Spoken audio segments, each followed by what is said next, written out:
Surgiu, Natália, um relâmpago no meio da crise. Esse relâmpago pode ser visto apenas como mais uma descarga elétrica ou como um clarão, benfazejo. O Brasil foi informado de que os Estados Unidos querem ter acesso a minerais estratégicos para setores tecnológicos. E são riquezas, essas riquezas, como lítio, nióbio, elas são muito abundantes no subsolo brasileiro. Essa novidade produziu uma trinca na retórica oficial. O vice-presidente Geraldo Alckmin, que é também ministro da Indústria e negociador brasileiro, ele foi questionado pelos repórteres sobre esse súbito interesse dos Estados Unidos nos minerais brasileiros. E ele não descartou a hipótese de incluir esses minerais na agenda. Ele falou, existe uma pauta que é muito longa e pode ser explorada, pode avançar, há inúmeras áreas que podem entrar na negociação. E o Lula, discursando aí para essa plateia companheira lá num comício no Vale do Jequitinhonha, em Minas Gerais, ele foi categórico: ninguém põe a mão. Então, as relações com os Estados Unidos, elas entraram num túnel escuro, desde que o Trump sequestrou as exportações do Brasil e exigiu o resgate, exigiu como resgate a impunidade do Bolsonaro. Até ontem, só havia pus no fim do túnel. O interesse dos americanos pelos minerais surge como um filete de luz. Pela Constituição, as riquezas no subsolo pertencem à União. O governo pode escolher dois caminhos. Num desses caminhos, o Lula continua enrolado na bandeira nacional e fazendo política, fazendo campanha. No outro caminho, ele esquece momentaneamente que é candidato à reeleição, se lembra de que é presidente da República e toca a bola para os seus negociadores. É difícil saber hoje, a essa altura, se vai ser possível converter a chantagem bolsonarista do Trump numa negociação econômica. Mas uma coisa parece indiscutível. A solução para esse impasse, se existir, se houver, ela vai ser encontrada numa mesa, não num palanque. Então, é preciso que o presidente se conscientize do momento. Houve um primeiro momento de reafirmar a soberania nacional, de lembrar que o Trump mente, que o Trump exige o que é inegociável, que é a própria soberania, uma mercadoria que o executivo nem que quisesse não poderia entregar, porque cabe ao Supremo Tribunal Federal, portanto ao Judiciário julgar o Bolsonaro. Agora estamos vivendo um segundo momento, estamos na contagem regressiva para o início da vigência da tal tarifa de 50%. Então, me parece que o momento é outro, é o momento de negociar e não de continuar no palanque. Queria até focar nesse aspecto político aqui com você, Josias, porque muito está se falando de dois pontos que você trouxe aqui. Primeiro, o fato da manifestação ter sido dada do representante da Embaixada dos Estados Unidos com a conversa mais ligada ao setor privado, em que a entidade, inclusive, já destacou que o direito ali das terras em si, dessa extração em si, é da União. Então, essa conversa teria que ser com o governo. Como que a gente vê essa negociação indo primeiro ali no setor privado? E que recado político esse interesse está dando aqui para o Brasil, Josias? Como que a gente pode amarrar essa leitura mais do cenário político desse fator novo na discussão?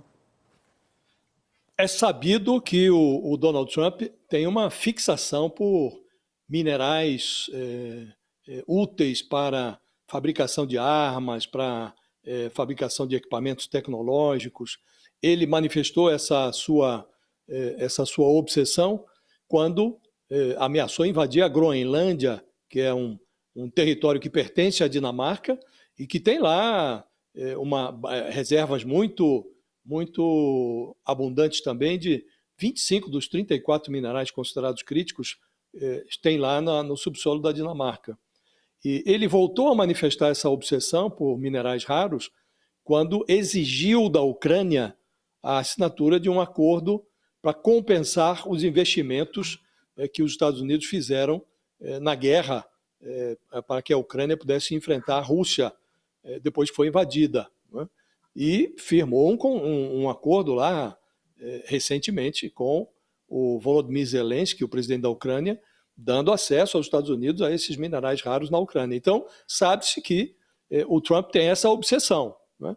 E essa manifestação de interesse em explorar minerais raros também no Brasil, foi feita, a manifestação foi feita pelo encarregado de negócios dos Estados Unidos no Brasil. Não temos embaixador americano, há um encarregado de negócios, que é a principal autoridade da embaixada hoje, chama-se Gabriel Escobar, e ele recebeu lá uma comitiva de representantes do Instituto Brasileiro de Mineração.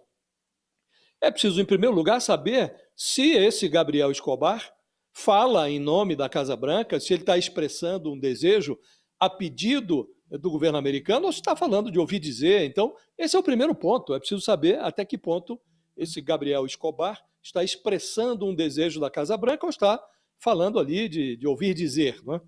E o presidente desse Instituto Brasileiro de Mineração, que é o ex-ministro Raul Jungmann, ele disse lá que,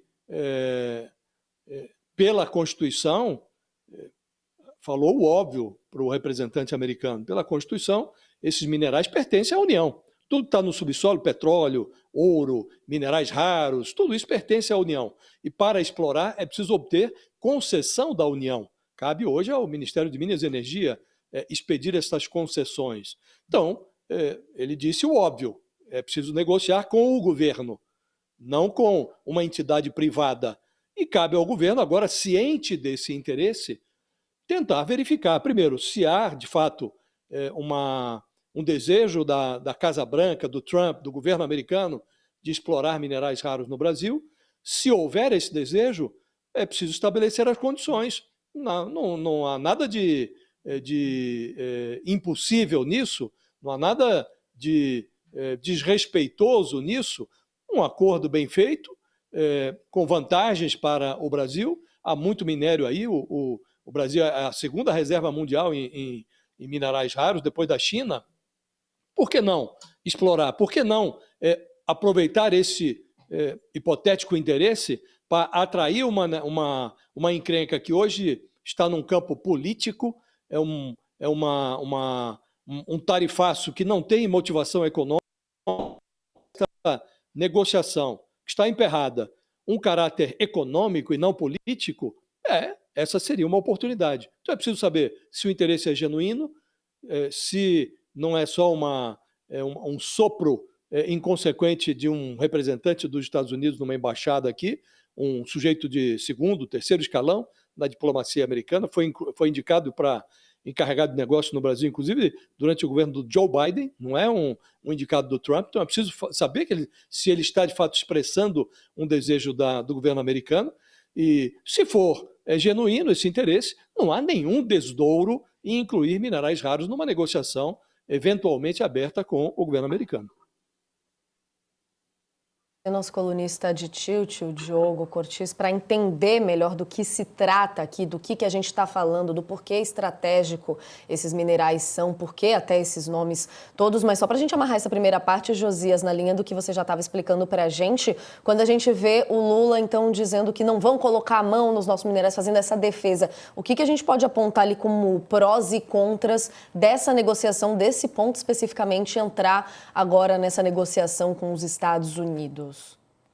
Tem algum risco para o Brasil? O que há de incômodo, Natália, nesse comportamento do Lula? O Lula enxergou, evidentemente, estamos dizendo isso desde que estourou a crise, nós constatamos isso. O Lula enxergou nessa encrenca que foi provocada pelo Trump. O Brasil não pediu para entrar nessa crise. Ele foi arrastado para ela e contribuiu para a abertura do contencioso o papel de anti-embaixador brasileiro que está sendo exercido hoje pelo deputado Eduardo Bolsonaro, que abandonou o mandato para conspirar contra o Brasil nos Estados Unidos. Então é uma crise fabricada com digitais bolsonaristas pelo Trump, né? E o Lula enxergou nisso uma perspectiva de melhorar a sua imagem. E se enrolou ali na bandeira da pátria, está cantando o hino nacional desde que a crise começou e recuperou parte das fissuras que havia na sua imagem. Saiu a pesquisa Quest já, mostrando que ele, de fato, melhorou a sua imagem. Agora, é preciso enxergar os momentos da crise. Há o momento de realçar o caráter farsesco do golpe, realçar as mentiras que o Trump colocou no noticiário de que os Estados Unidos estariam perdendo dinheiro nas negociações comerciais com o Brasil. Sabe-se agora que os Estados Unidos são superavitários e não deficitários nas transações com o Brasil. Eles vendem mais para nós do que nós para eles. Então, desmontou a mentira, esclareceu que não vai tergiversar na defesa da soberania, na defesa dos valores democráticos, não esclareceu que não é negociável o julgamento do Bolsonaro, que está agora a caminho da cadeia, e chega uma hora que é preciso privilegiar a negociação. Aí ele fala em truco, porque o truco é um jogo muito popular no Brasil todo, mas especialmente em Minas Gerais. Eu me lembro sempre de um personagem, Natália, que foi criado na época da Segunda Guerra Mundial, um personagem criado pelo Walt Disney para estimular a política de boa vizinhança, foi o papagaio Zé Carioca. E esse papagaio, numa ocasião, ele se meteu a mágico, e aí arregaçava as mangas em alguns desenhos, na base do nada nesta manga, nada aqui nesta outra manga, e num desses episódios, que foi muito popular à época, caía da manga do paletó do Zé Carioca uma carta de baralho, era o Ás de Espadas, que ele trazia ali, escondido na manga, para qualquer emergência, numa mesa, numa jogatina. O jogo era pôquer, o jogo da predileção dele era pôquer, não o truco, mas ele tinha lá uma carta na manga. E hoje não há vestígio de nenhuma carta que esteja à disposição do Lula na manga. Nós estamos nessa negociação, ou nessa crise, com um ambiente absolutamente intoxicado. Então, há no noticiário a chantagem do Trump, uma obstrução dos canais de diálogo do Brasil com os Estados Unidos e empresários em pânico com a perspectiva de amargarem prejuízos, porque os negócios com os Estados Unidos já estão sendo cancelados, há uma perspectiva de desemprego. Então, num ambiente assim, e sem cartas na manga para, eventualmente, jogar nessa partida nessa crise que ele compara com uma partida de pôquer, o Lula devia considerar a hipótese de que esse talvez seja o momento de descer do palanque e favorecer a negociação. Como disse mais cedo, Natália, se houver solução para essa crise, e não sabemos se há, mas se houver, ela será encontrada na mesa e não no palanque.